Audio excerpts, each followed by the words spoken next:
Hey, sports fans, this is world champion handicapper Mike North with your Las Vegas Monday Night Report. Documenting 8-2, weeks 1 and 2. That's 80% winners, and tonight, guess what? I'm releasing Chicago, Washington. Huge information against the spread, and it shares free on the recorded message line. Call 1-800-767-1622. That's 800-767-1622. Will it be my hometown, Chicago or Washington? Absolutely free on the recorded message line. Call now, 1-800-767-1622. Monday night under the lights, Mike North, that's me. I got you covered. Call 1-800-767-1622. Chicago, Washington is a monster. Row! I love the game. Huge sight in total. I love to go 2-0 Monday night. Call now on the free recorded message line. 1-800-767-1622. That's 800-767-1622. Or go to VegasScoresAndOdds.com.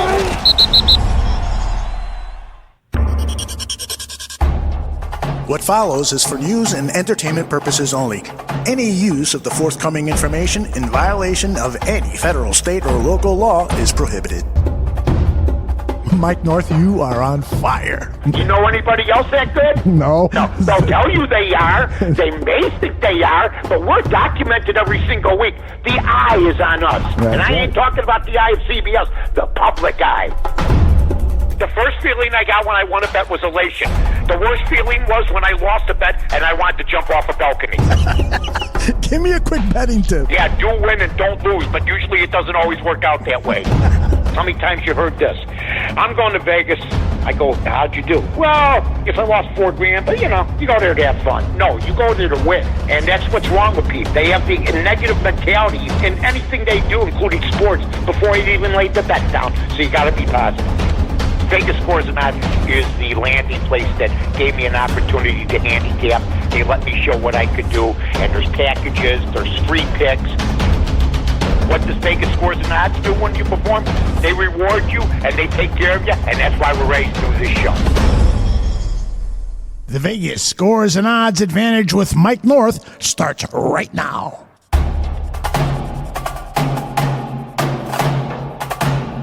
That's right, Vegas Scores and Odds Advantage with Mike North starts right now. I am Aldo Gandia, Mike's Wingman, and we have a lot of NFL talk ahead, including a preview of the Chicago Bears-Washington Redskins Monday night game, and we're also going to focus on the 7 3-0 NFL teams, and we'll also talk a little bit about the Detroit Lions and Minnesota Vikings, these NFC North teams who are playing quite well. At least well enough to have 2 wins in the first 3 weeks of the season. And we'll also see if Mike North is ready to read the last rites for the Chicago Cubs, who have now lost 6 straight games. Let's bring him in now. Mike North, how are you, my friend? Oh, doing great, Aldo. What a read that was, that commercial tonight.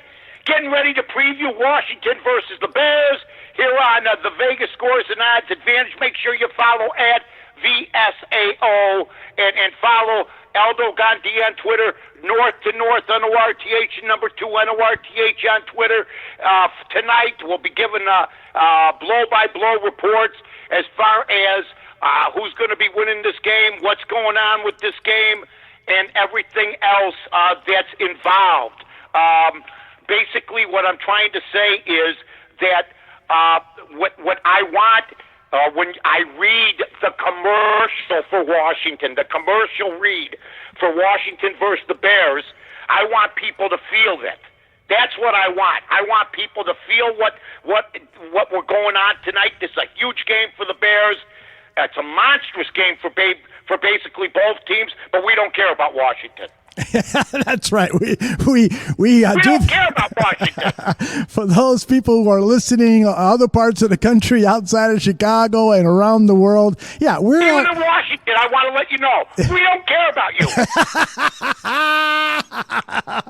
We love you. We're fans here, even though we want a wonderful clientele from all over the country. That's right. But guess what?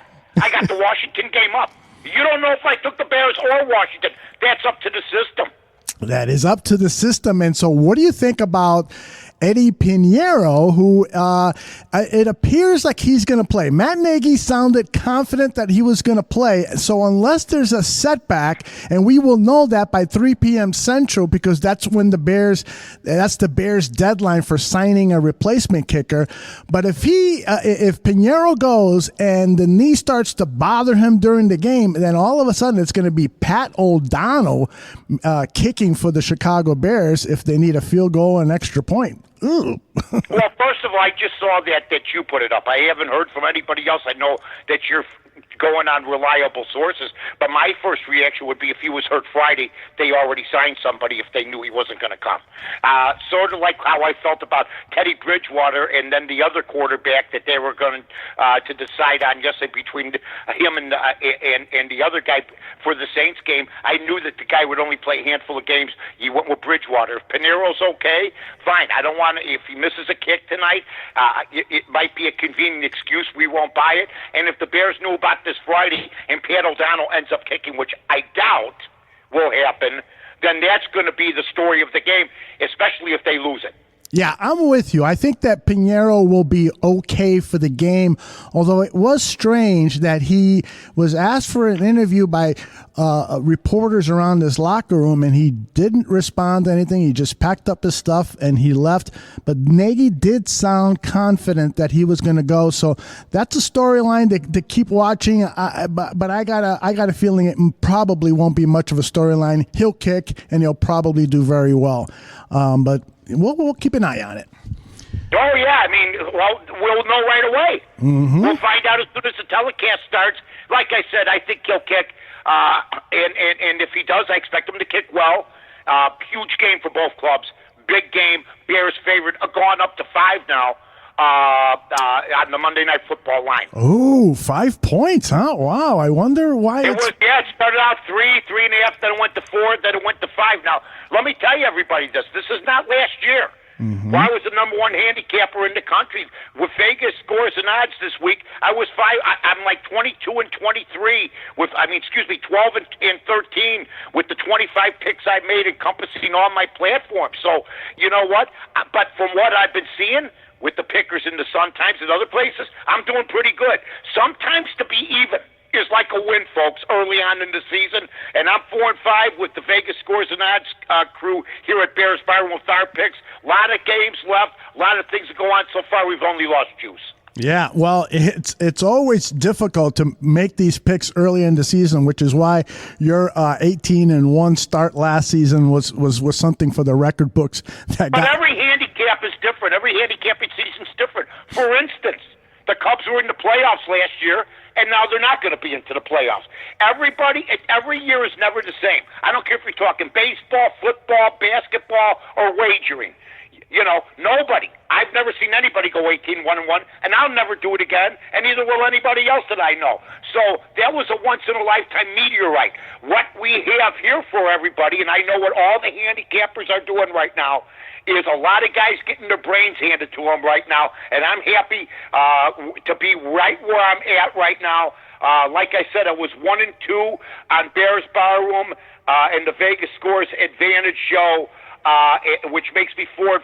On the odds couple, I'm 6-4, which is 60%, but I was 1-2 there too. So it's been a little bit crawl before you can walk. There you go. All right. Let's talk a little more about tonight's matchup. Over at the Chicago Tribune, their writers were asked to finish this sentence, and so I'm going to ask you the same thing.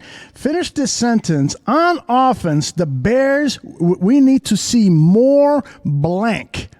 On offense, the Bears, we need to see more blank. So one writer, Brad Biggs, said we need to see more efficiency. Rich Campbell said more completions of at least 20 yards, which I think. That's mine. There you go. That's mine too. Mine would be, I wouldn't say 20 yards, since he throws only 10-yard passes, anything over 10 yards. Mm-hmm. Because he only threw 7, and this is what I do, folks. You go, Mike, what do? You just lay around in bed all day, you're retired, you play your games, and have a little fun, make a few picks here, go down. No, my nose is to the grindstone. They only passed the ball 7-8 times last week, as we had said earlier, over 10 yards. And he completed the last one, which was a big completion. So That's what we want. Over 10-yard passes, more passes downfield. Yeah, I'm with you there. This team has made a effort to surround him with as many offensive weapons as well as any team has, I think, for their quarterback. And he's got to start using these guys on the outside. Allen Robinson has been his favorite target, but he's ignored some of the other players. And I think that also that it's not just on Mitch Trubisky, it's on Matt Nagy's play calling. He's been very conservative with Mitch. There seems to be some hesitancy there with having him throw some deep balls. So we'll see if he opens things up against a Washington Redskins defense that has not particularly played well for 60 minutes. So that'll be interesting. You know what? I don't hear everybody being jacked up about this game. Opening day, everybody, yeah, Bears, yeah, all over social media. The bar room was all excited. Maybe it's early, but I don't feel the fan base jacked up. Maybe it's because we're playing Washington. Maybe because we expect to win, and we shouldn't. I mean, all I'm telling you folks is, you know what? We should win, but we shouldn't expect to win. Because, you know what? This is the National Football League. This isn't college football where Alabama's playing Middle Tennessee State at Cleveland, you know? So I don't sense the jacked up part of this whole situation right now. Am I misreading this, Alex? No, I think you're absolutely correct, but I think that a lot of it has to do with disappointment by Chicago Bears fans at the caliber of play through 2 games. Now they're 1-1, but they could very, very easily be 0-2. Yeah, and you can make the argument they could be 2-0 because if the offense shows up against the Green Bay Packers in Week 1, then this team would be 2-0. But the fact of the matter is that the offense has looked putrid, and that's probably being kind. So I think that's tempered the enthusiasm for many of the Bears fans who kind of, pay casual interest to the team. And so if Bears go out on ESPN Monday Night Football and put up a tremendous performance tonight, you're going to see next week's game against the Vikings, everybody in town will be talking about this. You agree with that? Yeah. You know what I think it is? I think it's Washington doesn't have the name players they used to have. Yeah. Where are the John Riggins? Where are the Sonny Jurgensens? Where are the Bobby Mitchells? Where are the Charlie Taylors? Where are the Hogs? A lot of no-name people on the football team. The last time there was a big fuss about the Washington Redskins was when Jay Gruden got hired, or when there's nonsense like RG3, or with Daniel Snyder, who still hasn't reached the promised land. So I can't stress enough that the Chicago Bears, and don't let Washington fool you, folks. I've seen the last 2 weeks. The thing they've done is give up 42 points in the second half.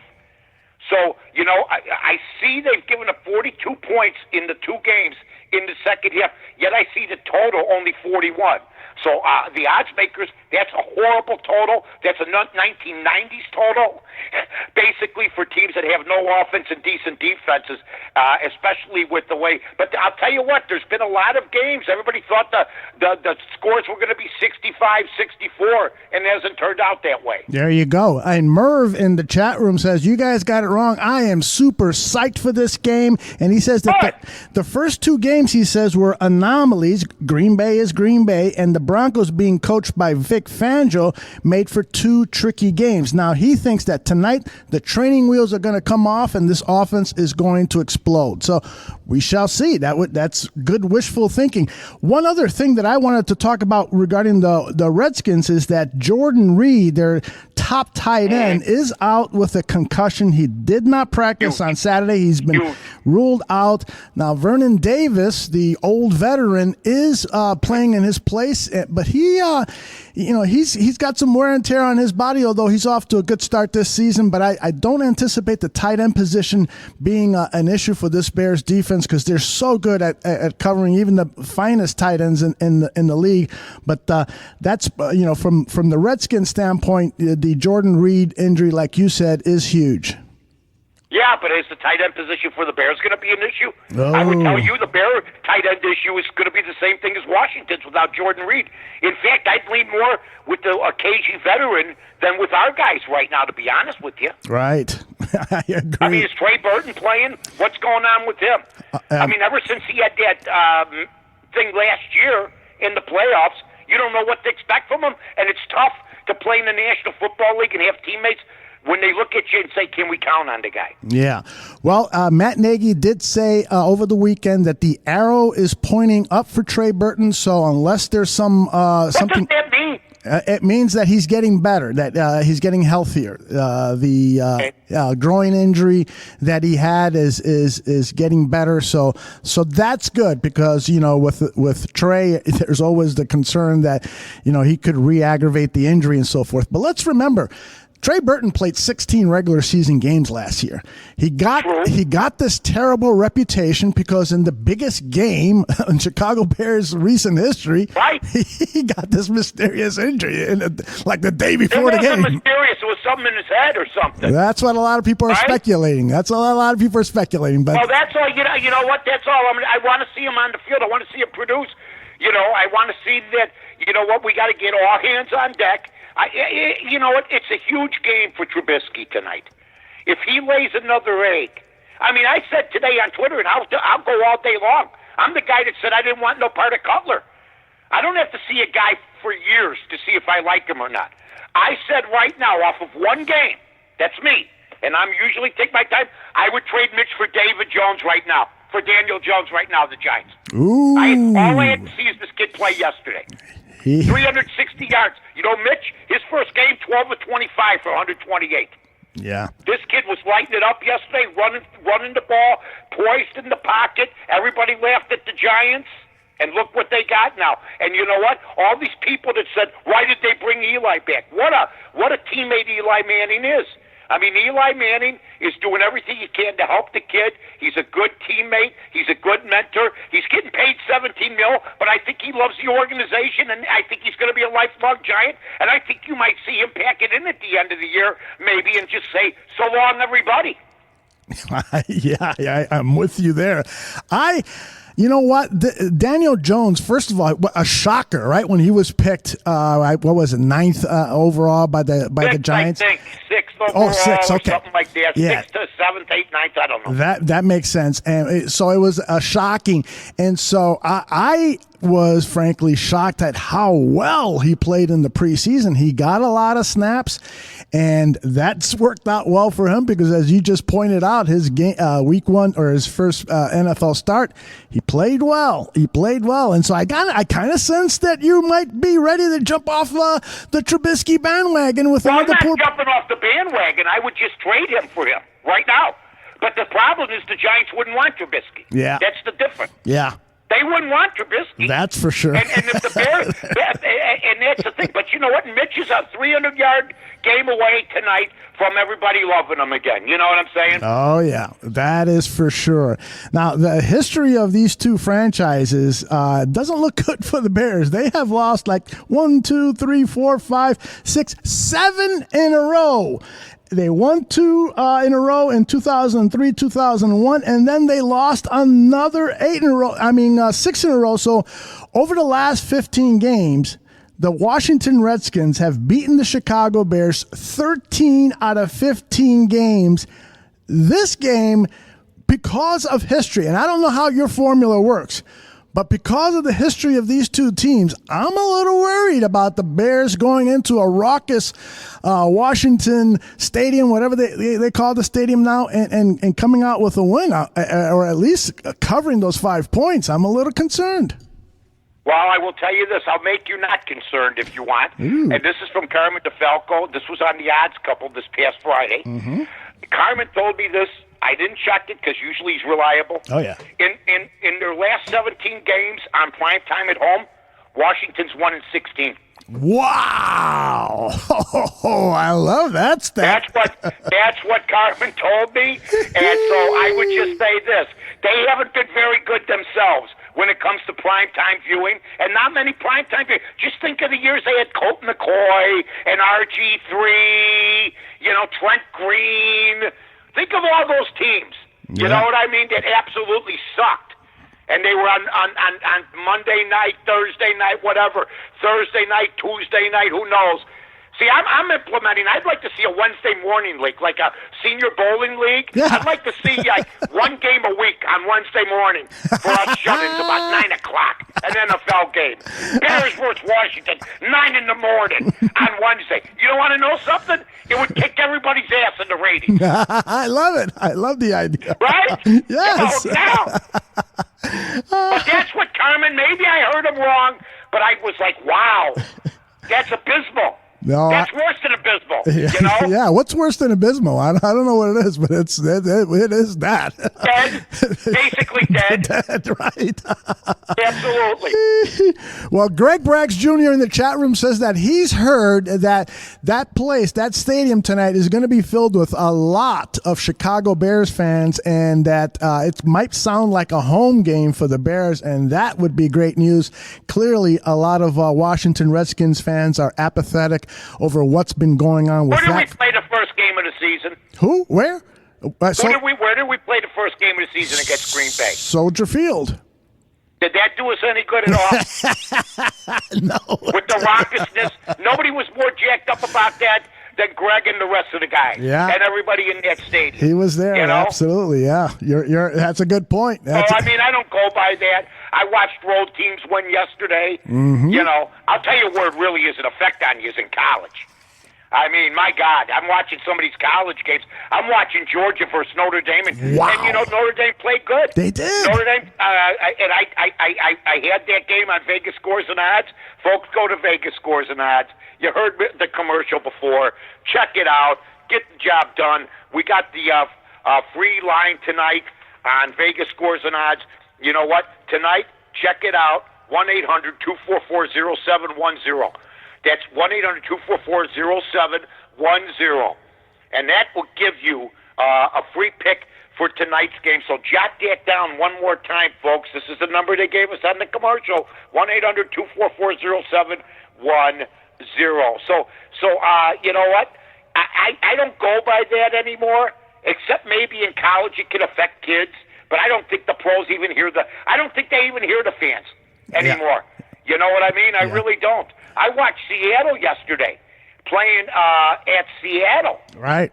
Which was a great game with my guy Russell Wilson, and you know that's one of the loudest stadiums in the league. But I think that for regular season games or for games that are in prime time, I think even the fans tone it down sometimes. You know what I mean? I think the Thursday night fans go nuts. I think the Monday night fans go nuts. The Sunday night fans go nuts. I think the fans go nuts all around, but I think it's more tempered during the Sunday noon games and the 3 o'clock games. Yeah, you mentioned that Seattle game. Let's go around the league and talk about some of these games. Sure. New Orleans Saints go to Seattle, one of the toughest places to play in the NFL. With all that noise, and it did them no good. Right. The Saints, 33-27. Teddy Bridgewater did indeed play. He was a bit inaccurate at first, but got the job done. And I frankly was shocked that the Seahawks lost this game. I did not have a good weekend, by the way, in my pick'em league. Well, you know what? I mean, that's the way it's gone this year. But I had New Orleans on Vegas Scores and Odds.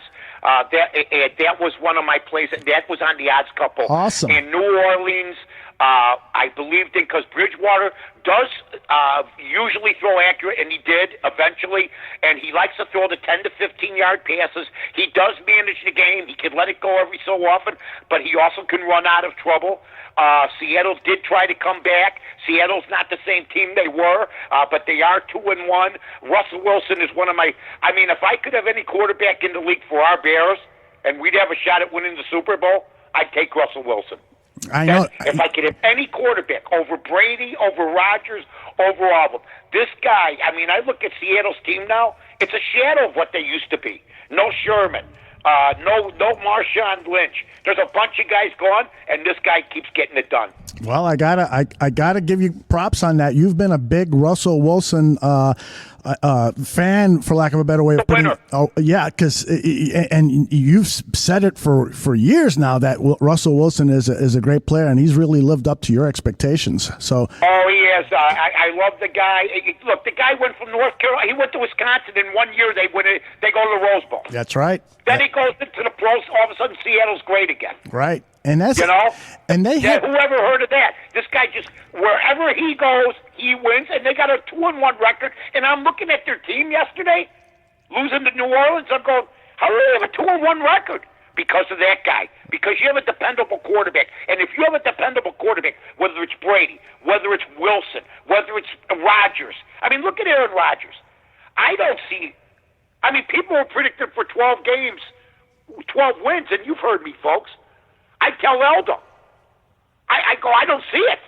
I don't see it. They lost all sorts of guys, and all I see is this Aaron Rodgers there. And the common denominator is they have the franchise quarterback in the division, whether I like it or not. There you go. Well, let's stay with Aaron. That was strong. Yes. Well, always, Mike. Always. That was strong. But Aaron Rodgers right now has proven his worth. Yeah. There's no doubt about it. Let's talk more about the Green Bay Packers. Did you hear your yeah? Don't let your disappointment go public. I go, Aaron Rodgers is predicting his worth, and you go, yeah. No. I'm tearing up. I'll tell you one thing. While Aaron Rodgers has killed the Chicago Bears, my favorite team, over and over and over again, I do have great respect for the way that guy plays the game of football. He is a Baryshnikov. He's just an artist back there. All right, take it easy. Don't start. All right, here we go. I bring the guy up, and now he's Baryshnikov.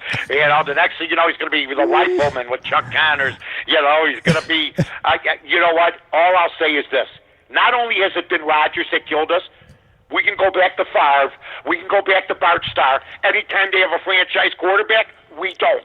Yeah, it is very true. Now, Rodgers, after the game, in that win yesterday, what was the score of that game? Or I just had it and I lost it. Oh, they covered the spread. They beat Denver's brains, and I think it was 29-17. I don't have the scores right with me right now. 27-16. And so Rodgers... Oh, what are those? It was the 9 was upside down. That's right. There you go. And Rodgers was very, very complimentary about the offensive line. And they've got a game on Thursday, and this is what he said after the game. I have to say, this is one of the cleanest games my jersey has ever looked. I took basically one shot. I hit the ground one time, so I'm ecstatic. I mean, I've been at this for a long time, and to go home with my body feeling this good is a credit to the offensive line for sure. That is also, I think, a credit to the new offense that Matt LaFleur has installed with Green Bay, where they're asking Rodgers to get rid of the ball more quickly. Now, Rodgers is Rodgers. He's going to do whatever he wants, and sometimes he holds on to the ball way too long.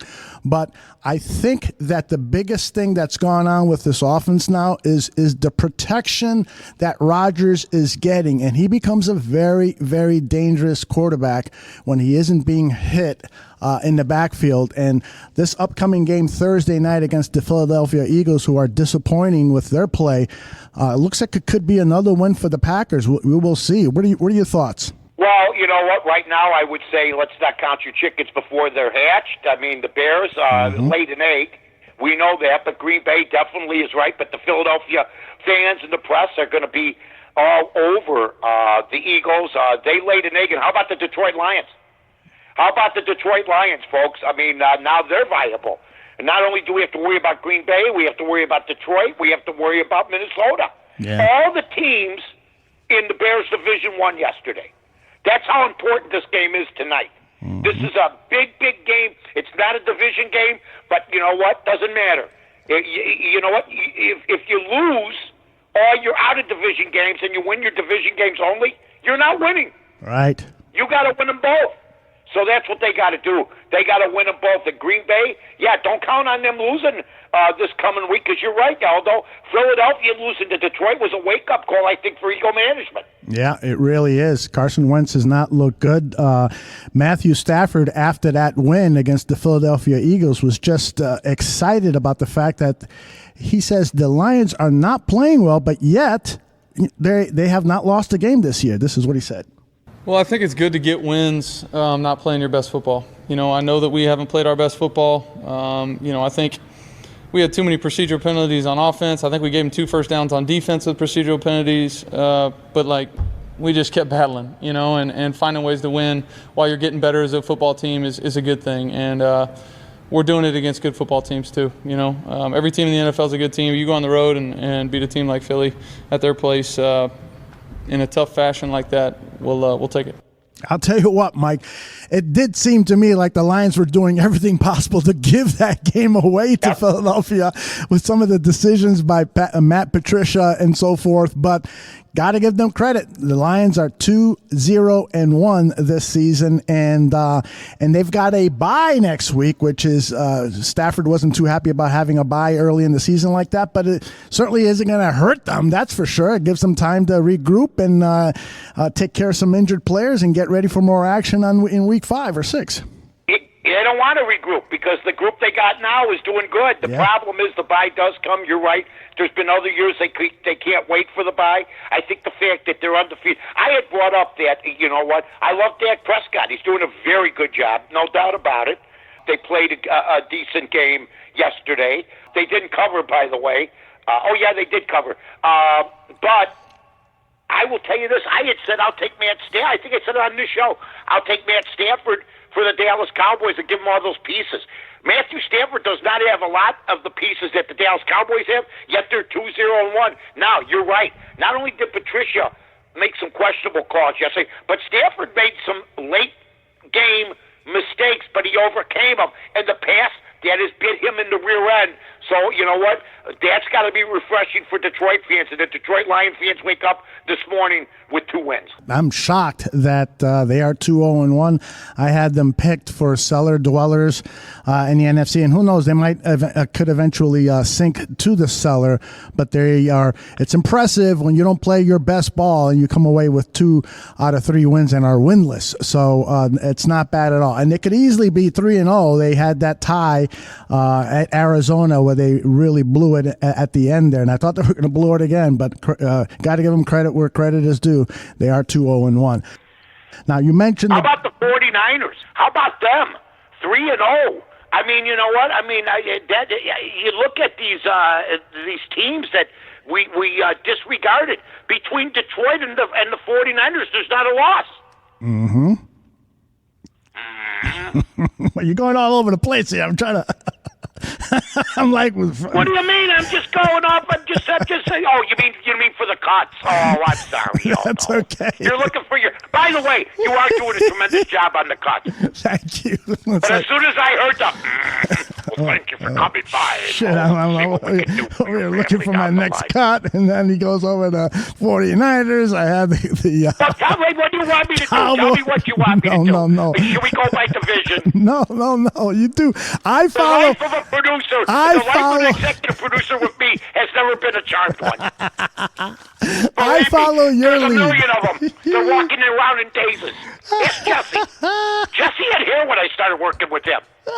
I gotta call Jesse. We're probably gonna get I need to find out what shrink he saw. Oh my God. Oh, we had a good time. I mean, I'll tell you what, the producers are the backbone. That's it. Oh, just like you, backbone. Wow. I'm sorry. I'll let you steer the show. Please do not apologize. This is your show. I follow your lead, and your lead was talking about the Cowboys. Dak Prescott, after the game, was talking about the weapons that he has. I mean, he had 2 100-yard rushers yesterday. Tony Pollard, the backup running back, ran for over 100, and then Ezekiel Elliott also had 100. This is what Dak Prescott said after the game. It's compliments to the whole offense, especially those 2 guys just running with the passion that they do and the effort that they do, trying to get each and every yard. Our offensive line blocking down the field. It's credit to this offense. When you can do that, when we can throw the ball like that and just open this thing up, as I said, that run just opens up the play action and it just allows us to be dangerous from every aspect. Oh, man, that is so important to an offense. When you get that running game going, all of a sudden you do that fake handoff and there's wide receivers wide open in the middle of the field. Man, I wish the Bears would do that. If you were going to ask me who's going to be the NFC representative right now, I'd take Dallas. I would take Dallas. They've looked the most complete to me so far. And don't kid anybody. Jason Witten coming back was huge for this team. He's made some huge catches the first 3 weeks. He's a safety net for the quarterback for Dak.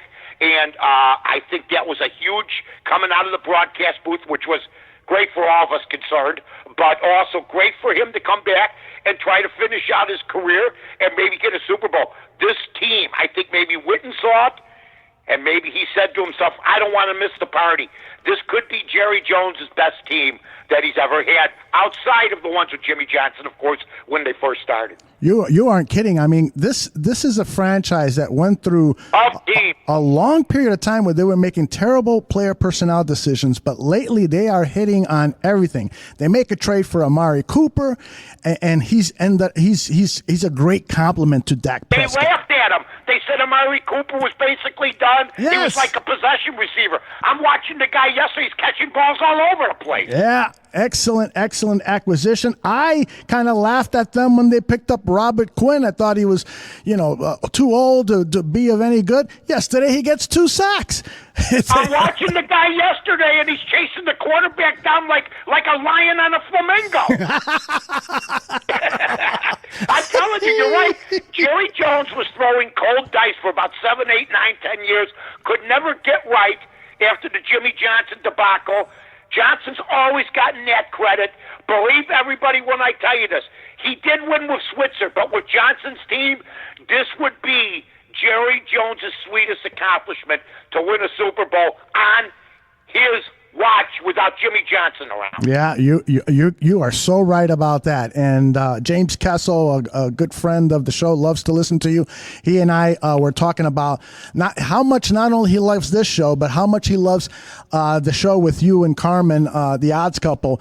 And Thanks, Jimmy. And he was saying, when Mike talks about the Dallas Cowboys, I find myself agreeing with every single thing that he says. He's just nailed it with his opinion on the Cowboys. And I'm with you here. As much as I dislike that franchise, they are on a roll and look like a strong postseason contender. That is and for their sure. defense, as long as Sean Lee, look at every time they start to get on a roll with the defense, and thanks for the compliment, James, but every time then Sean Lee gets hurt.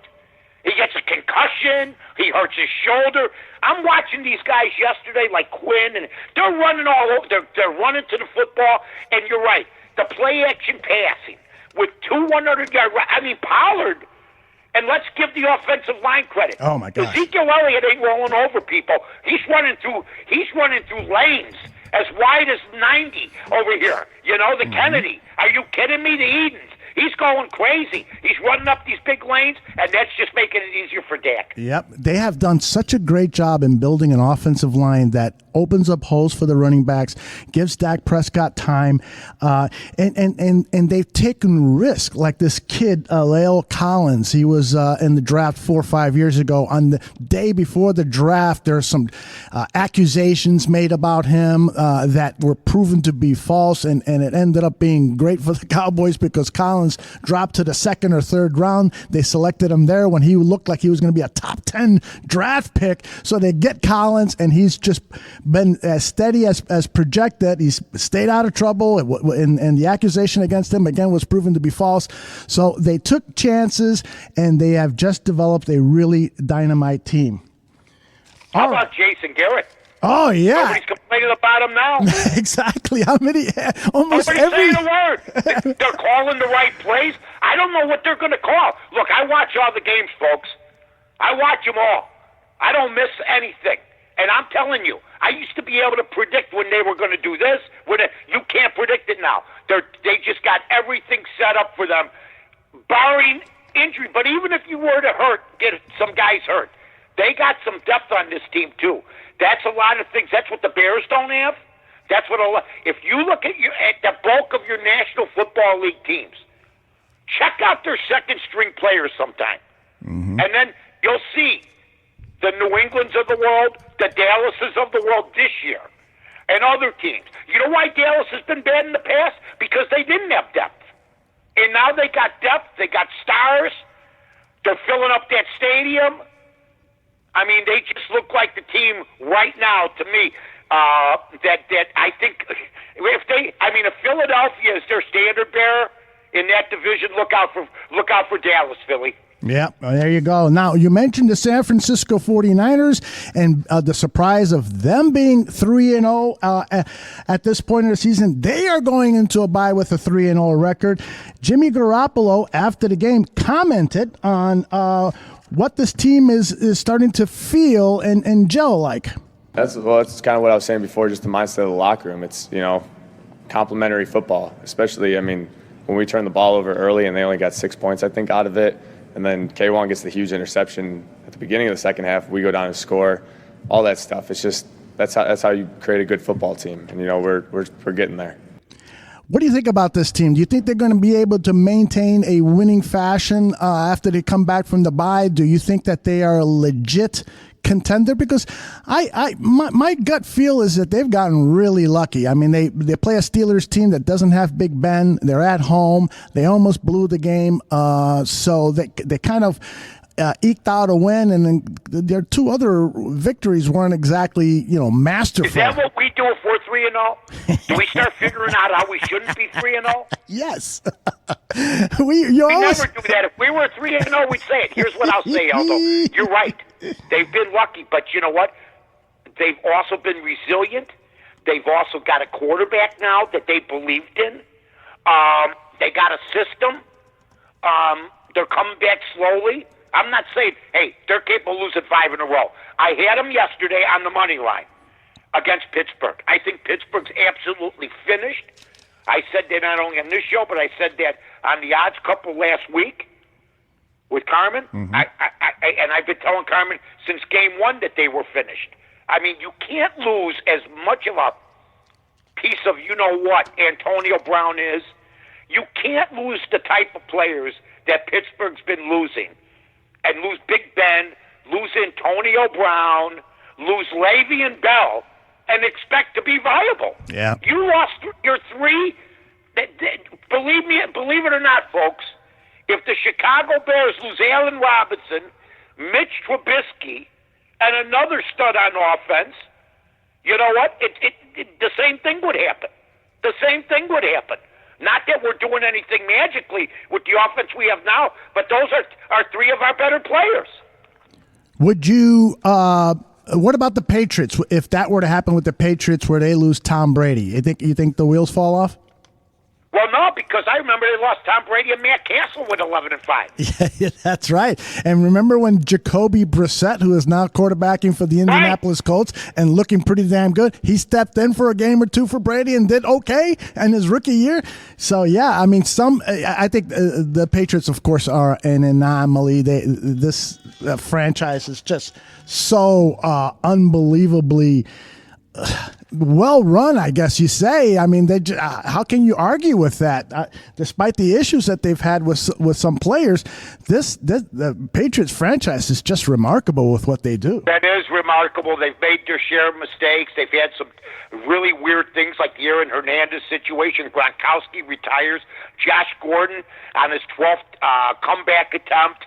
Antonio Brown, who's the dumbest man, not in America, but in the world. He's out of control. Believe me, folks, he's out of control. Nobody can stop him. He's tweeting out. He's insulting the owner of the Patriots after the guy tried to save his career. So, and they still keep ticking. Yeah, they still keep ticking, and that's just the way it is. As far as San Francisco's concerned, John Lynch believed in Garoppolo, and Garoppolo got hurt last year. Whenever you lose your quarterback, that's going to cause problems. This year, he's healthy. There you go. All right. Tom Brady has a radio show on Monday mornings, and he was asked this morning about the Antonio Brown situation, and if he wanted to comment on it, this is what he said. Right. I do have a lot of personal feelings, none of which I really care to share. So that's about it. But he was pressed on it a little bit more, and this is what he said. I'm not going to add on. I'm not going to be a part of this culture that can become very negative, can become very blaming, very much point fingers. Because I think as a parent, what responsibility do we have to teach our children? What society do we want this to become? How do we choose in the role that we have to make a difference, to contribute in a positive way?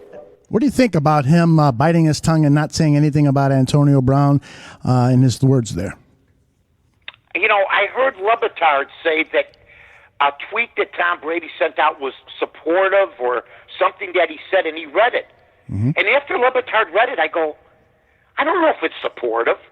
I from that statement, could you tell he was supportive of either side? I think he was disappointed. Yeah. I think he's disappointed what happened. I think he feels bad for Antonio Brown. But I think that if he says that, he'll take a backlash, a huge backlash, because Antonio Brown has caused Antonio Brown's problems. Period. End of story. And I also know this, that he likes Robert Kraft a lot. He loves the guy. And Antonio Brown said some disparaging things about him. So I don't know where everybody's getting the idea that he's siding with Antonio Brown. I think he's basically in flux on this. And he's disappointed in how it turned out. But, I mean, you know, Tom Brady, you know, I don't need him to preach. Go out and play football like you always do and do the best you can. And he is a good parent. But, you know, what are you going to do? You could be a good parent. Antonio Brown's in every newspaper and on every TV show in the country if you follow sports. Very true. Very true. Now, what did you get from that? Well, that he was on his, because I didn't. I heard Lebitard say it, and I'm saying, well, okay. I heard him read something, and whenever somebody reads on the air more than 4 or 5 lines, it becomes redundant, and it started to become redundant. Yeah. But he sounded like he was backing Antonio Brown, and I didn't sense that. I sensed a more overall disappointment. Yeah, I think that Brady was not happy that Antonio Brown attacked Robert Kraft, who gave him an opportunity to That's what I thought. Yeah, gave him an opportunity to come to New England, gave him a $9 million signing bonus, and basically, you know, he says some unkind things about Robert Kraft, and I think Brady was upset about that, but did not want to share his feelings about that publicly. I didn't get where everybody said that. Not everybody, but where a few people said they thought he was an Antonio Brown guy. I didn't sense that at all. Yeah, I don't get that either. I think he's upset with Antonio Brown, but he doesn't want to. He doesn't want to go public with his comments. Now, Ryan Clark, a former teammate of Antonio Brown on ESPN's First Call, did go public with his thoughts and said that Antonio Brown needs to learn something about taking responsibility. Because once you accept responsibility, now going forward, you understand that your actions have to change what happened in the past and fix it going forward. When you send out text messages while you're on the New England Patriots, it's only compounding a situation that may not be your fault. But now, by you not taking responsibility, the action of today, the action of the present time is what has you sitting at home. There you go. Ryan Clark letting Antonio Brown know that he's sitting at home now. He actually enrolled into a college course at some small college. I saw that. But you know what? It's sort of like Ryan Clark is saying that there's some problems that maybe he did not cause. Well, who tweeted? Well, yeah. Who tweeted? Right. Ryan? Don't get me. I don't want to hear it. I really don't. Antonio Brown is a piece of you-know-what right now. And I don't know why there's still people out there that are hedging their bets with this guy. I know he's got tremendous talent, but he's a runaway train, man. It really is. And I can't understand why there are apparently some teams showing interest in Antonio Brown with the caveat that they need to see some police records and so forth. But I wouldn't even want to entertain the thought of having that guy. Agent. His agent's going to say that, Aldo. Okay. Yeah, it would make sense. I don't think any team wants to be identified as a team that wants him right now. Yeah, I mean, that's poisonous for any franchise to even entertain the thought of that going on. Now, another surprise team that is 3-0 are the Buffalo Bills. Did you ever guess that was going to happen, Mike? Well, I had the Bengals getting 6. So it worked out for both. But Josh Allen is turning into another guy that people at first poo-pooed, and now he's getting the job done. They're playing good defense. They aren't an overly exciting team, but they're a methodical team, fundamentally sound team. So I'm very happy for Buffalo. I think they're some of the best fans in the world. They're stuck up. I knew a guy from Buffalo when I was in the service. I said, "How's Buffalo?" He goes, "The sky's yellow." That's all you have to know. I go, "Okay, thanks. Nice meeting you." I mean, not very happy people. They have the Buffalo Bills as their only franchise. Those guys are the movie stars of that area. You know, where we have here in Chicago, the Cubs, the Sox, you know. Those guys, it's a small community, somewhat like a bigger Green Bay. Yeah. Well, and they lived like kings when it was Thurman Thomas and Jim Kelly and Marv. I've talked to Marv Levy about it, God bless him. At events, they were treated like kings. They were the only game in town. That is the weirdest franchise in the NFL because they've lost those Super Bowl games and, you know, in such heartbreaking manner. And like you said, it's the only thing that they have. So it's not like they can go, well, look, we'll go see the minor league hockey. No, there's no minor league hockey. There's nothing. It's not like the Cubs where we'll say, "Here come the Bulls." Or it's not like the Bulls where we say, here come the White Sox, or it's here come the Hawks. Mm-hmm. Here's the bad part for Chicago. Here come they all. That's all I'm going to tell everybody.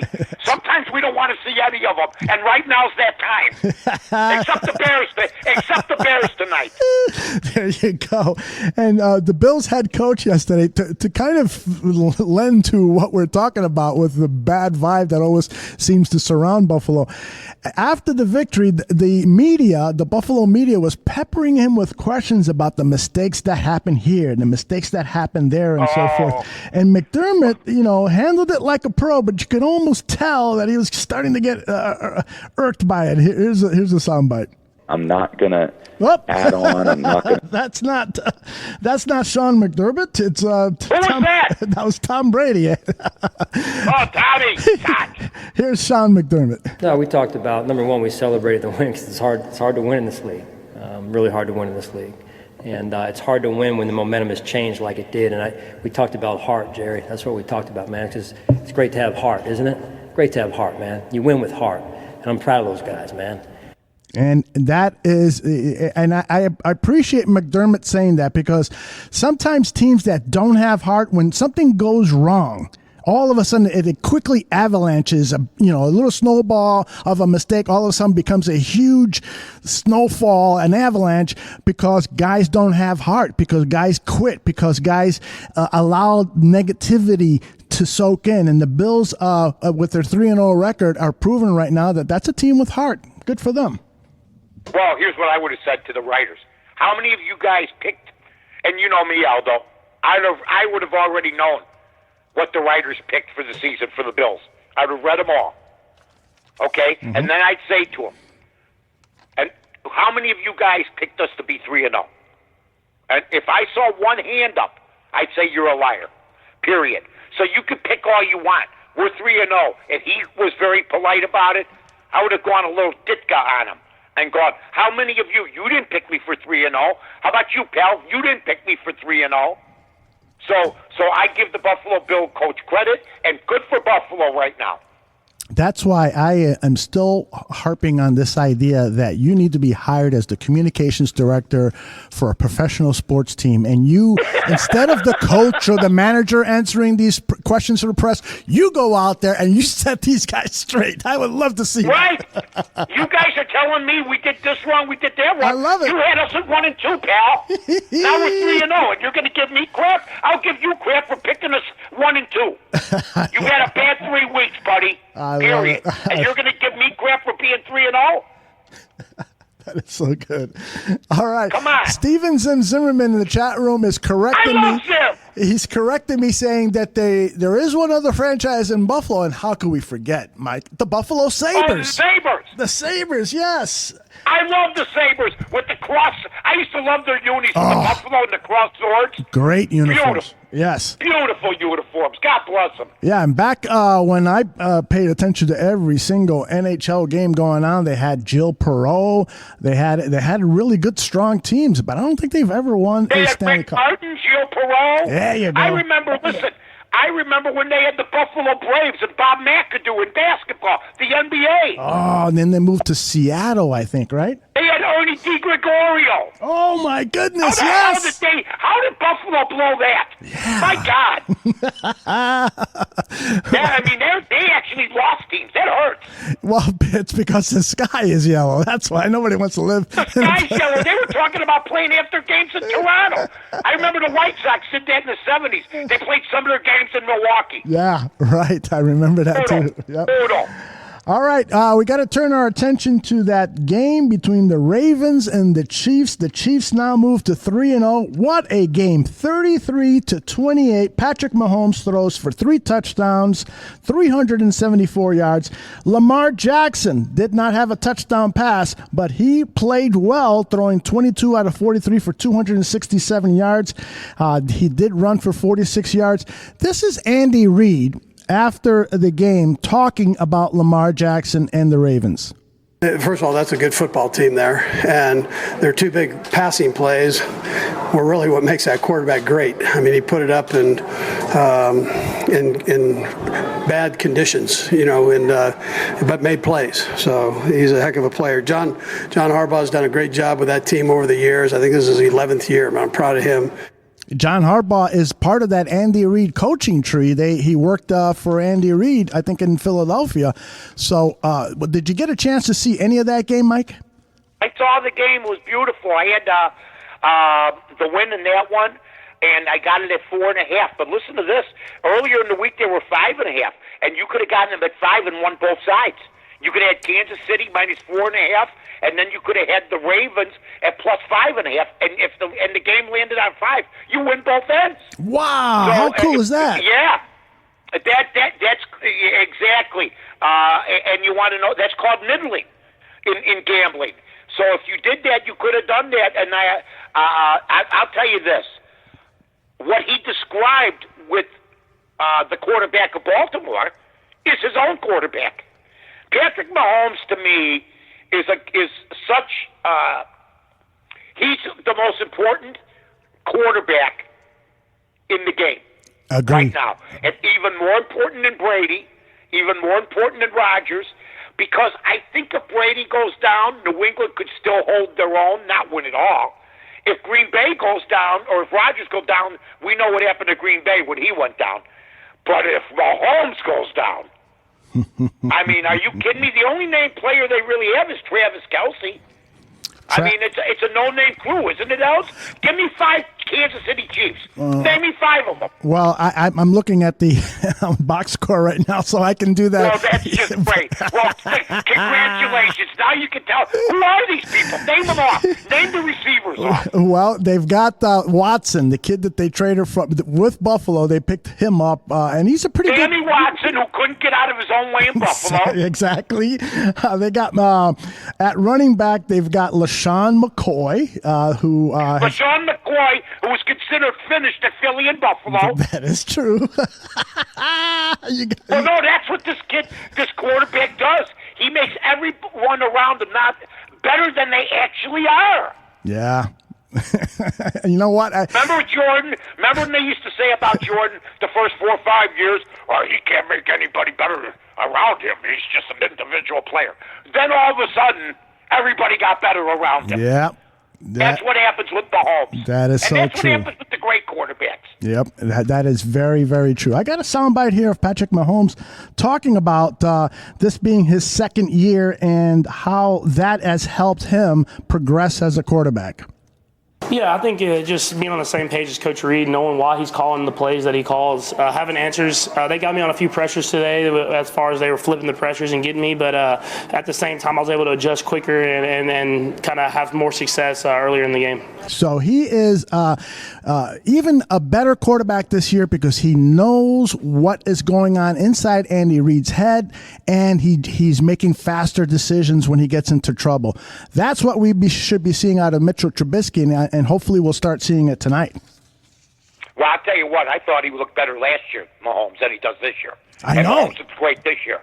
So, he could think what he knows and knows what Reid's thinking and everything else. But, I mean, this kid, no matter who's calling the plays, is going to get it done. Great escapability, great arm, can throw on the run, can throw to his left, can throw to his right. So, I mean, he's just a fantastic, fantastic talent that the Bears didn't take because we had to move up for Mitch. Yeah. Now, the Giants won their first... You got to keep moving from that little shot. Well... Can you believe we moved up? How about, did you watch my guy Watson yesterday? Of course. Yeah.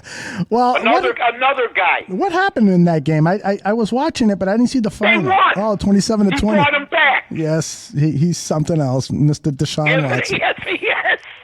We need Mitch to have a big game for our own calmness. Oh my gosh, you ain't kidding. We really Wouldn't it do. be great to Wednesday when we do Vegas scores and odds at 3:00 to talk about how Mitch went 23 of 34 for 312 yards and 2 touchdowns, no interception. Yeah, I would love that. I would love that. Absolutely. Someday that will happen. You'll see. Well, here's bad news for the New York Giants. It appears that Saquon Barkley is going to be out at minimum 4 to 6 weeks, they say. It could even go longer. They have their bye week 11, and so they might be targeting that after the bye for him to come back. It's too bad because they win their first game with Daniel Jones at quarterback. What do you think about what is this going to do to the Giants as they go on now? Their next game is against the Redskins, then they got the Vikings, then they got the Patriots. I wonder what the over-under on that one is going to be, or the line well, on that one. Well, you know what? They can tee off on the kid, knowing that Barkley's not back there. They'll have another running back there. Yep. But, they'll be able to tee off easier on the kid. It was impressive because Barkley got hurt. He didn't get hurt at the end of the game. He got hurt around the middle of the game, and they won it despite of that. So, and don't forget, the kid ran. They got a running quarterback now. Barkley he's important. He's one of the top 2 running backs, him and Elliott, in the game. But with Manning back there, losing Barkley would be a death knell. With this kid, he can run the football too, which gives them another option, if you will. You don't want to see him do it. You want to see him stay upright. The last thing they need is for him to get hurt, even though they have the most expensive backup in the National Football League. Indeed. Now, what do you think about Cam Newton already being ruled out for next week's game for the Panthers? Do you think it has anything to do with the fact that his replacement, Kyle Allen, threw 4 touchdown passes and no interceptions yesterday in a win over the Cardinals, 38-20? You know what? I mean, it's sort of like human nature. You want your team to win if you're Cam Newton, but that's the last thing you wanted to see. You're happy for the guy, probably, but inside your own pride is saying, what am I not doing? How did this happen? Why are they performing better for him? Why haven't I recognized it? He's watching TV, or he's at the game. I don't know if he's up in a booth or watching on TV. So, I think, you know what? I think Cam Newton's still a little dinged up. And if this kid keeps up, I mean, he's the surprise of the day yesterday, not Daniel Jones or anybody else. Yep. I think this Kyler Murray was the surprise of the day. Nobody expected this to happen, and they win the football game. Yeah. Kyler Murray for the Cardinals, he threw 2 interceptions. I mean, not Kyler Murray. Kyle Allen. Kyle Allen. Right. Kyler Murray for the Cardinals. I mean, he looks like a decent quarterback, too. But I'm talking about Carolina. I didn't mean to get the name wrong. But that's a big win for them. It's a huge, huge win, and the Panthers' first win, and it's on the road. I got a feeling that the Panthers under Coach Ron Rivera are going to put together a string of victories. So we'll be keeping an eye on that. Now, one other thing before I get your last rights on the Chicago Cubs. Jalen Ramsey, the troubled defensive back for the Jacksonville Jaguars, called in sick, saying he had the flu. This is a week after demanding a trade, and says that the flu might impact him all week long. What do you make of a guy letting his teammates down and not attending practice because he's got the flu? And I'm holding my That's why fingers I love up. Eli Manning. And Eli Manning, I said that today. I went on Twitter and I said, here's a guy that lost his gig. Mm-hmm. Here's a guy that's been a 2-time Super Bowl champ. But he's a mentor.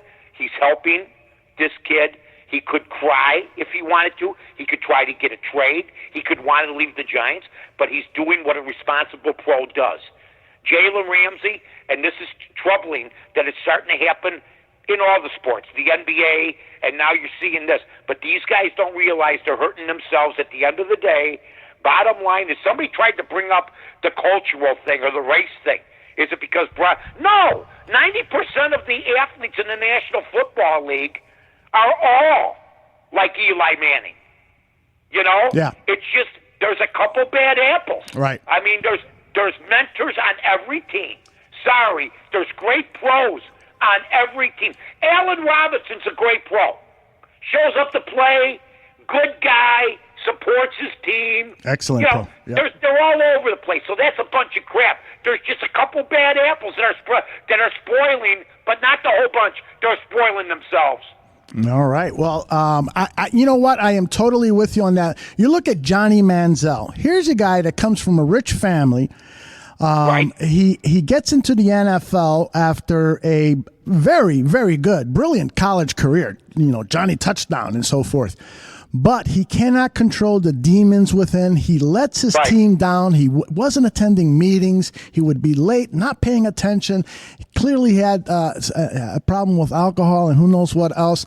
And then he gets into trouble with domestic abuse allegations. Johnny Manziel, who has everything he could ever want in life, and ruins it all. Just ruins it. Yeah, and for the one Twitter guy, and he's a white boy. So let's just quit playing the race card for everything. It's just it happens in sports where guys get overcome with their fame and everything else. And Antonio Brown's one of them. There's no doubt. And this guy Ramsey's a terrific player. Oh my God, I'd love to see the Bears get him. Yeah. He'd be as important in addition as Khalil Mack. I take the Prince. I love the Prince. But I whoever's starting corner on the other side, Fuller, he'd be out if we could get that guy. But I just don't understand what the point is. You have contracts, and you know what? I don't want to hear the nonsense. These guys get bonus money and everything else. Yep, they sure do. Now, you were speaking about race. The Chicago Cubs are out of the pennant race. Fair to say? Nice segue, my friend. How do you like that, huh? I never seen it quite heard it put that way, but yeah. Yeah, that was a bit of a stretch, right? Well, we gotta worry about not overreacting. Okay, they did lose 100 RBIs when Russell got hurt. Rizzo was down. Yep. But you know what? I'm going to tell you something. I thought about the last couple days. I would trade Schwarber to the American League for a couple hot prospects. Elmore is gone. I've seen in the last month 4 balls go off his glove. He didn't catch one of them. And they need a center fielder. They need a left fielder. I'd keep Hayward and right. Bryant, it depends how much he wants. If this guy wants $300 million, get rid of him. All right? He's brittle. He's a little soft in my eyes. He hit 31 home runs. Whoop-de-doo, everybody does. I mean, Schwarber hit 37. I'd keep Javi, Zobrist, see you later. Keep Rizzo at first. He's a good defensive player, and he can still hit the ball. I'd keep Contreras.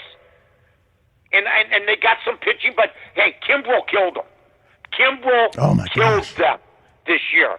That guy is a piece of you-know-what. And we got him for 3 years? Oh, my goodness. Wow. I mean, wow. The Cubs have made some panic signings that are really hurting them. And Kimbrel wasn't a panic signing. He was a good signing because we needed a closer. But he's been horrible. I said today on Twitter, he reminded me of Dave Smith. Remember that guy? Oh, yeah, absolutely. Yes. He was so good with Houston. We got him. He couldn't get anybody out. Unbelievable. Kimbrel giving up back-to-back homers? Come on. Yeah, but here's why I say it was a panic signing. Because, first of all, why not just sign him for a 1-year deal? Nobody else was signing him. The Cubs were bidding against themselves and give him a 3-year deal. And he had not pitched since last season because of an injury he had late last season. So there was concern that maybe he wasn't going to be the Craig Kimbrel that we saw with the Braves. You know what? I didn't hear any of it. You and I didn't read about it. We've done this show since they signed him. True. We didn't say, hey, I'm worried about the 3 years. We thought the kid was going to be good. It didn't work out that way. Now I'm with you. I wish the guy didn't have 3 years. I really do. Mike, I have perfect 2020 hindsight vision. Yeah, we're good at that, aren't we? Yes. But you know what? I mean, Aldo, I respect your opinion as much as anybody's, and you respect mine. We were on the show. We never said, well, it's too bad they gave him 3 years. Maybe they should have only given him 1. We thought the guy basically was going to come through, didn't we? I know I did. Yeah, I don't remember us going, oh, this is a bad signing. Yeah, I did too. I didn't expect him to be this bad, that's for sure. No. I mean, blowing game after Because game. remember, you know what? As it turns out, you know who we should have signed? Chapman. Yeah. That's who we should have signed Yep. after 2016. Yep. We haven't replaced that guy since. Yep. My buddy was just saying that the other day. With all the money that they spent on Brandon Morrow and Craig Kimber, you could have given Chapman whatever he wanted, and that would have. Tyler Chatwood? Yeah. Oh my God, I forgot about we that. spent fortunes. We should have just signed the guy Chapman. Yeah. All he can do is throw 100 miles an hour, Yeah, and that's people all. are afraid to even get in the batter's box against the guy. Yeah, that's a slow ball, that 100-mile-an-hour pitch. Now, Wow. what do you make of the fact that the Cubs have the third worst away road record in the National League? Why is this team so bad on the road? And they play great at home until this final series with the Cardinals, but on the road they just stink. Well, the only thing I can attribute to is partying. I have no idea. I'm not with them. I don't know anything about them. I don't know if they stay up late. I do see them every so often on Twitter. You know, they showed. We talked about it. I think there was a mid-season one. They were in Pittsburgh or somewhere, and they were pouring drinks at a bar. And then they had another one where him and Lester and Schwarber walked in about 1, 2 in the morning. But other than that, I mean, yeah, until they had all the injuries, it was weird, and that's why they ended up losing it. That's why they're not going. I mean, because of the road record, they couldn't take care of business on the road. It is sad. We're not going to see postseason baseball in Chicago this season. Last year, Are we going to see Madden back, or is he gone? I'm sorry, who? Madden? Madden. Oh, yeah, I don't know, Mike. Well, you tell me. I'm torn on this whole thing. Well, he'll get picked up quick. Oh yeah. If we get rid of him, who will we get gets better? Here's what I want. I want a manager that's going to have a set lineup, put the players at the positions that they've been raised from Little League on. Contreras at catcher, Bryant at third. Read the riot act to him at the beginning of the season. I mean, Bryant has only got 4 stolen bases. 4. Wow. The guy's fast. They never steal. He's got 1 triple. You know why? They Cadillac into second base. Mm-hmm. They never go for triples. They're just happy to hit the ball off the wall and Cadillac. I thought their hustle at times was less than stellar. I thought that playing people out of position was bad and not having a set lineup. They've never had a leadoff man. That's on the manager. I'd say he's got to go. I agree 100% with you. When Gotta go. When you That's look enough. back at you were supposed to dominate. Yeah, when you look back at all the poor managerial decisions that he did this year, you just wonder, is this guy, is this time up? Every manager goes through good phases and bad He phases. already is gone. He lost the team. They had injuries. Look, the act is over. The circus is leaving town. It's time to get somebody else in there. I don't want to go through another year of this. I don't want Contreras in right. I don't want Bryant in left. I don't want Haywood in center. I don't want, Zobrist leaving in the middle of the season. I mean, they had so much nonsense go on this year. And I'll say this about Zobrist, I'm glad he came back. But, man, thank God you're a ball player and you make all that money. Because the real people I know, when they get divorced, they got to go to work the next day. In fact, they're looking for another job. Yeah, interesting. Yes.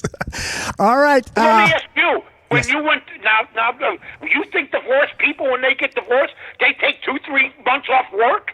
Hell no. Not the average guy. Every person I know who's been divorced, believe me when I tell you this, we had to work more for the most part. Oh, for sure. I mean, you've got additional expenses, but absolutely. And you know what? Everybody's got divorce in their family. Okay? I got two brothers that are divorced. My brothers didn't take off 2 months, 3 months from their companies. So you know what? It's a different world, man. It really is. Well, when you're rich, guys get 2 weeks off with the wife having the baby now. Yeah, I love that idea. How about that? Fortunately, I don't have any employees whose wives are pregnant. But Mike, give us the phone number, Vegas Scores and Odds, where people can call. Let's go to work on Vegas Scores and Odds. The number one handicap site. The site of champions, ladies and gentlemen. You got Hollywood, you got Tony Sacco, you got all the guys. Go to the front page, Vegas Scores and Odds. Right now, I'm pacing in baseball, pacing in hockey, having a good run. Still one of the top handicappers over there, but we have some other guys that are doing a good job. I had a good week in college football, going 2-1. So check out, and tonight's free line, folks. Tonight's free line for the Washington Bear game. Now I got one up, okay, and then you got the free pick. The free pick tonight, 1-800-244-0710. 1-800-244-0710. Chicago, Washington, baby. Are you kidding me? Go to Vegas Scores and Odds, but write this number down. 1-800-244-0710. Don't forget, folks, we'll have the podcast up in about a half an hour to 45 minutes after our show. Make sure you retweet it to everybody. The folks from the Bears Bar Room, follow VSAO. People from VSAO, follow the Bears Bar Room. Everybody's reaping the benefits of our outstanding show here on Vegas Scores and Odds and the Bears Bar Room Network. I love it, Mike, and I'll leave. That was about as good as it gets, wasn't it? You are a master at those reads. I'm telling you, you're a master. I'm going to leave. I love it. I love Vegas Scores and Odds. I love Bears Bar Room. I love ESPN 1000. I love the Odds Couple. I love Aldo and Mike. I love it all. I love you, Mike North. And I just want to leave our followers with one thing. Chicago is 5-1 straight up in their last 6 road games. So a little hope for us that we're going to make it 6-1 on the road game. Mike North, I love doing this show with you. Bears 29, Redskins 17. Woo! You heard it here, folks. You heard it here. I don't know what I'm talking about. Check out the picks. Go to the picks. Make your picks. Buy your packages at Vegas Scores and Odds. There you go.